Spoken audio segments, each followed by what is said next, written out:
21-day quarantine on all healthcare workers coming from West Africa after treating Ebola patients. This decision has sparked controversy among city officials on how to handle treating the virus. There is also concern that this quarantine will stop doctors from going to aid the sick in other countries where Ebola has broken out. The idea for the quarantine came shortly after the first case of Ebola was diagnosed in New York City. Police in Iowa City are investigating an armed robbery that happened early Sunday morning. The victim reported that 2 men attacked him and held a gun to his head around 2 a.m. The suspects took money and other property from the man. The victim describes the suspect as 2 black men in their early 20s. With Election Day just a week away, politicians continue to make stops in and around Iowa City. After an eventful week last week, with First Lady Michelle Obama making appearances for Bruce Braley and Senator Rand Paul here for Joni Ernst, this week will continue to show how much Iowa is a political hotbed. Joe Biden will come to Davenport today, as well as Hillary and Bill Clinton to Cedar Rapids Wednesday. Local groups are continuing to push students and community members to vote early. This past weekend, Prospect, Iowa students got the chance to check out what life is really like on the Iowa campus. You at UI is the university's first event of this kind that's all about potential students.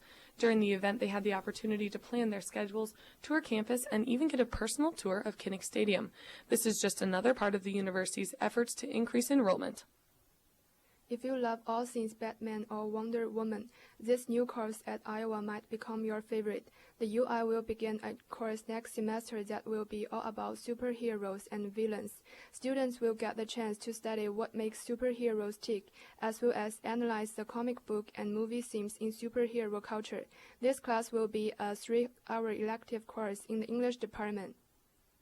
And moving on to sports, Hawkeye football will be 1 man short for upcoming games after linebacker Reggie Spearman was arrested this weekend.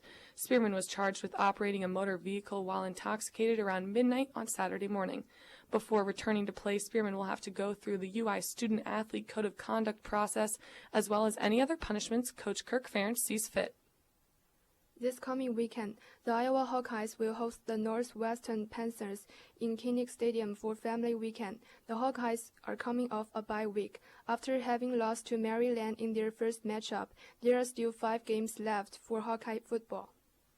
And the World Series will continue tomorrow with Game 6. The San Francisco Giants are leading the series 3-2 against the Kansas City Royals, and so far the games have been very back and forth between the two teams. The championship game is only 2 games away.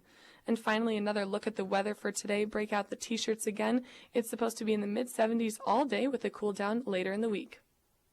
This has been your noon KRUI News Update. I'm Yezi Shen alongside Hannah Thomsen. Have a good day and go Hawks.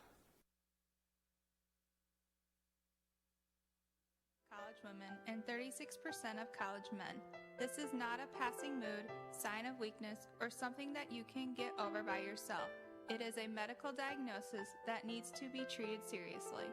Some symptoms of depression are decreased energy, loss of interest,